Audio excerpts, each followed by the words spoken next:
My name is Elena, and for a long time I believed that the people who knew you longest were the people who could never truly hurt you. I believed history created safety. I believed shared childhoods built invisible walls around your heart. I believed my sister, Maya, existed on the safe side of every line. That belief is why I didn't hesitate when she smiled at me that evening and said, in that familiar, gentle tone, "Close your eyes." I didn't hear danger in her voice. I heard trust. I heard the echo of every moment she had protected me, defended me, spoken for me. And when I opened my eyes, I understood how wrong I had been. Maya is 3 years older than me, and growing up, she was always the loud one, the brave one, the one who never seemed unsure of herself. When we were kids, she would volunteer to go first. First down the slide, first to knock on a neighbor's door, first to talk back to adults when she thought something wasn't fair. I learned early that if I stayed close to her, I didn't have to be fearless myself. She would be fearless for both of us. Our parents used to joke that Maya was my shield, and I wore that joke like a badge of honor. It meant I was safe. It meant someone was always watching out for me.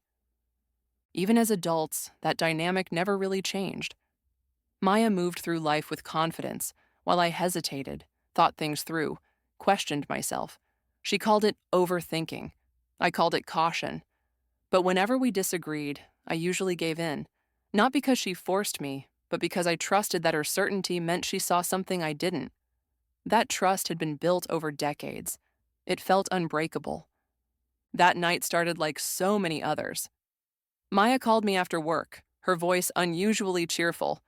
"Get dressed," she said. "I'm picking you up." I asked where we were going, and she laughed.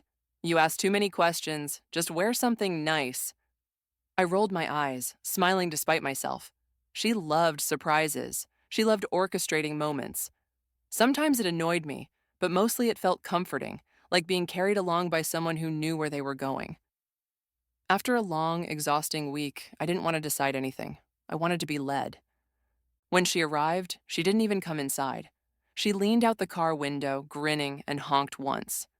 "Come on," she called. I grabbed my jacket and went out, feeling oddly light, like something good was waiting for me. On the drive, she played music from our teenage years, the songs we used to scream in the car when we thought adulthood would be simple. She glanced at me now and then, smiling to herself, like she was enjoying a private joke. I noticed it, but I didn't question it. That was mistake number one. As we drove farther, I realized we weren't heading downtown or toward any familiar restaurant. The streets grew quieter, the houses older. My stomach tightened slightly. "Where are we going?" I asked again. Maya shrugged. "You'll see."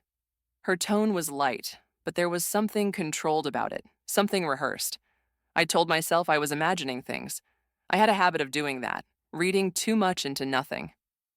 When she pulled into my parents' driveway, my heart skipped. "Why are we here?" I asked, confused. She parked the car and turned to me slowly. "It's part of the plan," she said.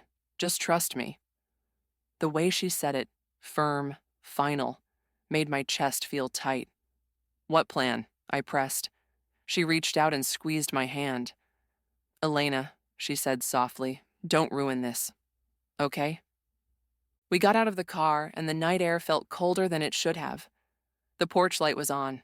The curtains were closed. I could hear voices inside, muffled, indistinct. I stopped at the bottom of the steps. "Maya," I said quietly, "you're making me nervous." She turned, her smile perfectly calm. "I need you to close your eyes." I laughed, but it came out wrong. "What?" She stepped closer. "Close your eyes," she repeated, slower this time. "No peeking." I hesitated. Every instinct in my body flared, telling me something wasn't right. But instincts are easy to ignore when they clash with decades of trust. "Why?" I asked. She sighed, a flash of irritation crossing her face before it disappeared. "Because I'm asking you to. Please." So I closed my eyes. She guided me up the steps, her hand firm on my arm. I could smell my parents' house, the familiar mix of old wood and cleaning spray. The front door opened. I heard it shut behind us. The silence inside was heavy, unnatural. No music, no casual chatter, just waiting. My heart started pounding. Maya, I whispered, what is this? She leaned close to my ear. Almost there, she said. Just breathe. Then she stopped. Her hand slipped away. Okay, she said. Open. When my eyes opened, the world tilted. My parents stood near the dining table, faces tense, like they were bracing for impact. And sitting on the couch, hands clasped together, looking painfully familiar, was Adrian, my ex. The air rushed out of my lungs. My vision narrowed. Adrian wasn't just someone I had dated.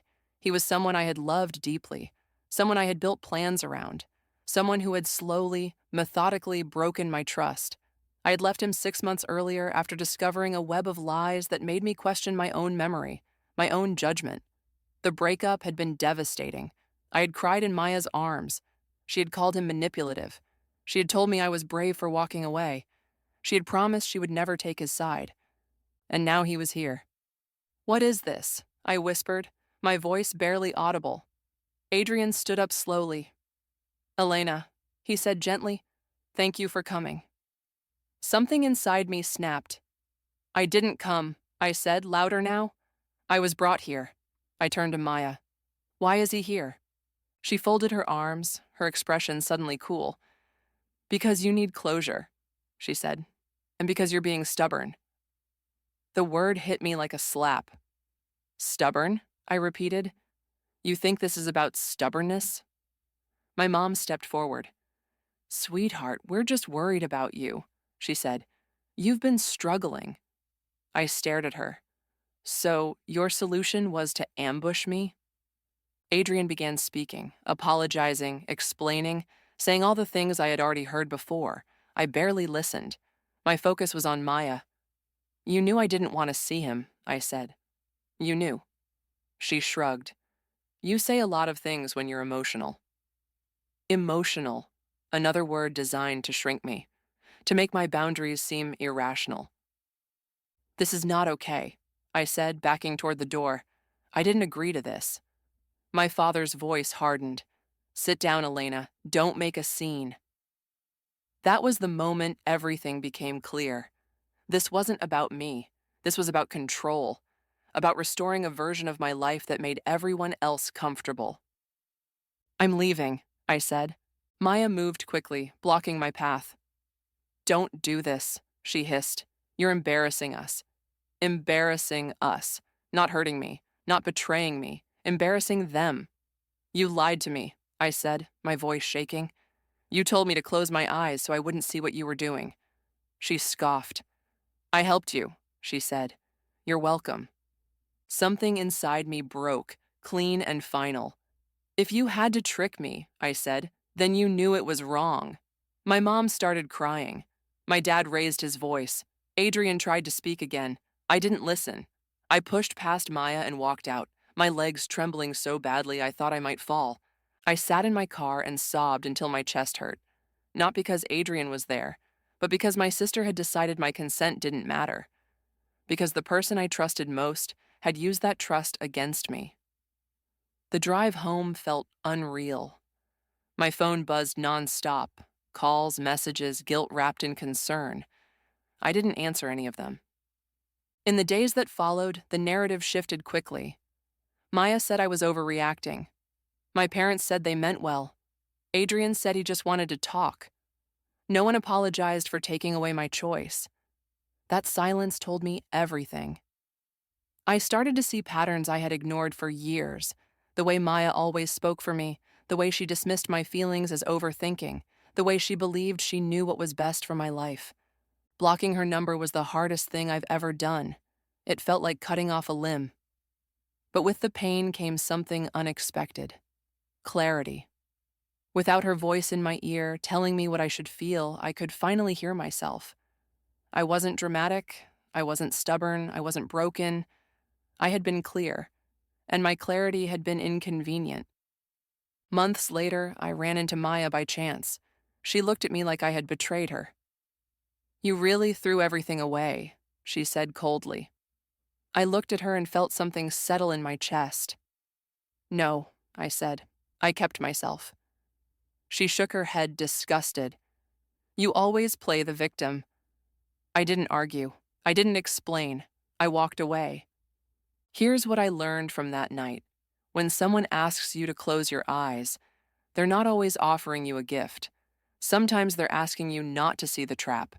Sometimes they're counting on your trust to make resistance impossible.